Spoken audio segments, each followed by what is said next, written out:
Bonjour les amis et bienvenue sur Terre Noire. Aujourd'hui, nous allons parler d'un sujet important.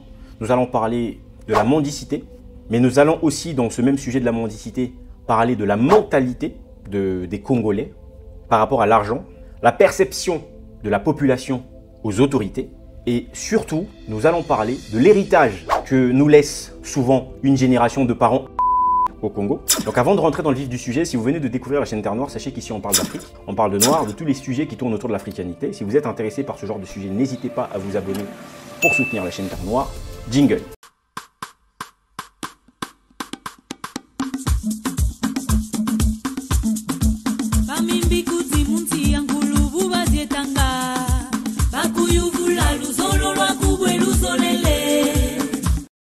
Alors, j'ai tout de suite dit que nous allons parler du Congo et je tiens à préciser que nous allons parler surtout de la République du Congo. La République du Congo, vous savez, c'est un pays aujourd'hui de quasiment 6 millions d'habitants qui se nourrit principalement du pétrole. Et nous allons parler d'une chose qui est hyper importante parce que dans ce pays de 6 millions d'habitants, il n'y a pas un grand homme riche au Congo. Je le répète, il n'existe aucun Congolais riche. Certainement, les gens vont commencer à sursauter à entendre cette phrase. Je vous défie de me donner le nom d'un Congolais riche au Congo. Lorsque je parle de richesse, je parle de richesse prouvée. Je ne parle pas de voleur, que l'on soit bien clair.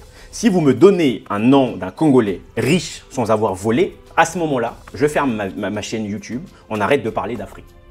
Le Congo-Brazzaville est un pays particulièrement rempli de voleurs, ça c'est clair et net. Et lorsque je parle de richesse, attention, bien entendu qu'il y a des hommes, des businessmen qui sont riches. Mais lorsque je parle de richesse, je parle d'un certain degré de richesse. Donc lorsqu'on va parler par exemple des Aliko Dangote, on parle là d'une vraie richesse. Donc je ne dis pas qu'il n'y a personne qui fait du business au Congo qui est assez riche. Il y a une célèbre famille connue au Congo-Brazzaville, on appelle la famille Ebina, qui d'ailleurs a fait un peu fortune quand même dans l'hôtellerie. Mais lorsque je parle d'un niveau de richesse, je parle d'un niveau de richesse beaucoup plus élevé que celui-là. C'est-à-dire que d'un point de vue international, c'est connu. Je vous prends un exemple. Vous avez par exemple le cas de M. Aliko Dangote qui travaille dans plusieurs pays en Afrique. Donc sa richesse, on le voit. Et les Africains de l'extérieur peuvent aussi le voir. Je dis de l'extérieur du Congo, bien entendu.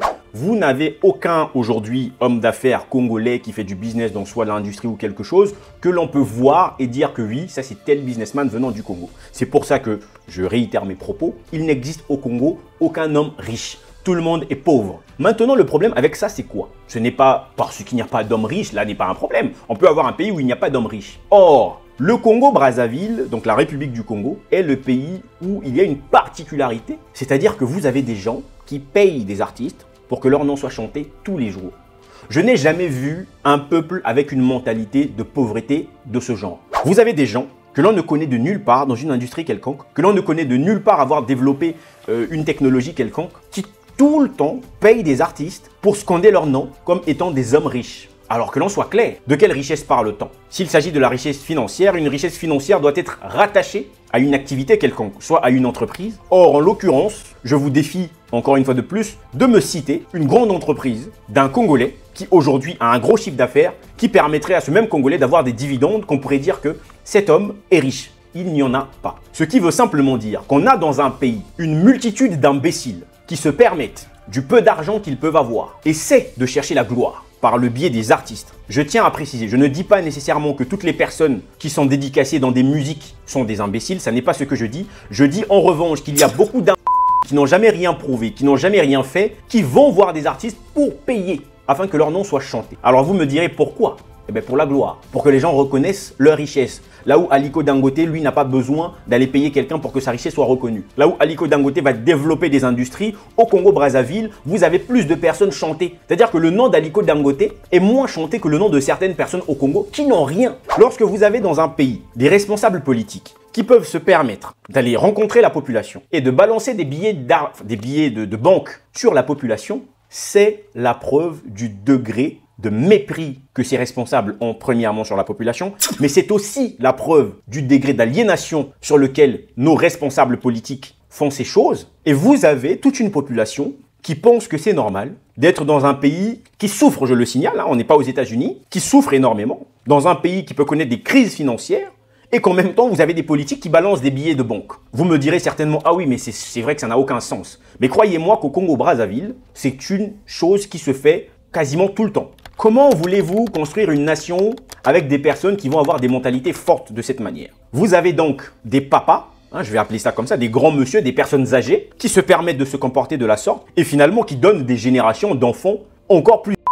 Et c'est de là que on va parler de cet héritage dont je suis en train de parler. Vous avez aujourd'hui au Congo une génération d'enfants de personnes haut placées, très connues, parce qu'ils sont enfants de X ou de Y, très connus pour avoir renversé de l'argent partout. C'est-à-dire que c'est un pays où on parle souvent comme disent les Ivoiriens, de farautement. Je peux comprendre qu'un adolescent de 15 ans qui vit son époque veuille prouver effectivement à ses amis qu'il a plus de belles chaussures qu'eux, qu'il a plus de, je sais pas, qu'il a un meilleur téléphone. C'est tout à fait normal, c'est quelque chose qui est lié à son âge.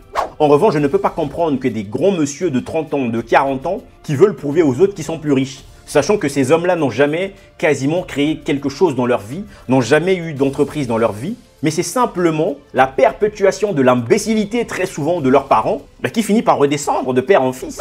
Lorsque vous avez un père voleur qui a grandi, qui a travaillé dans le vol, qui a fait des enfants qui ont grandi dans le vol, les enfants prennent le relais, volent l'argent de leur père, et cet argent n'est pas utilisé, croyez-moi, pour construire des maisons ou faire du business. Non, cet argent est simplement utilisé pour aller dans des boîtes de nuit, prouver qu'ils sont riches.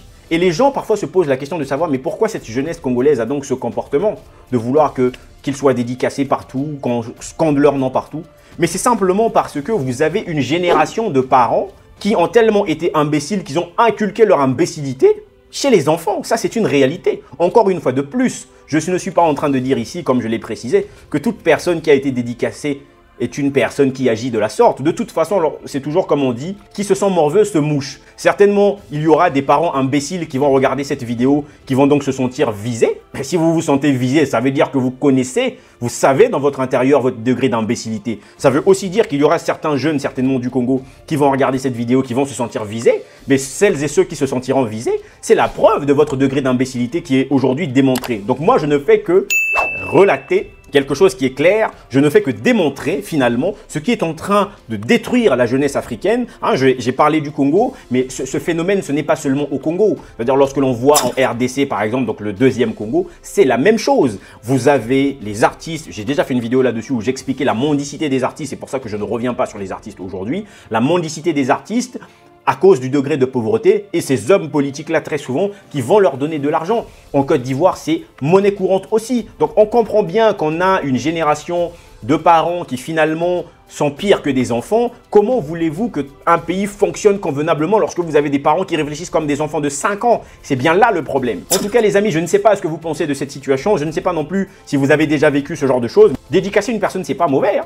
Vous pouvez dédicacer qui vous voulez, mais vous avez un certain nombre de musiques. Tout le temps, ce sont des dédicaces. Croyez-moi, ce n'est pas quelque chose qui vienne de la culture Congo quelque part ou de la culture africaine. Non, c'est simplement la mendicité. Les artistes ont faim, on leur donne un petit billet de 10 000 francs CFA. Le gars n'a pas trop de choix, il accepte. Mais tout ça, pourquoi? Parce qu'on a des personnes incapables de produire des choses pour qu'on reconnaisse dans le monde entier leur intellectualisme, leur niveau de réflexion. Parce que pendant que les autres écrivent des livres pour se faire connaître, pendant que les autres font de l'art pour se faire connaître, au Congo, vous avez des gens qui veulent se faire connaître simplement pour rien. Ils n'ont aucune entreprise, ce n'est pas une publicité pour une entreprise, c'est simplement pour leur gloire, pour avoir potentiellement plus de femmes et prouver aux autres qu'ils sont plus riches, alors que finalement, ce sont des cancres, comme je l'ai dit, il n'y a aucun vrai riche au Congo-Brazzaville.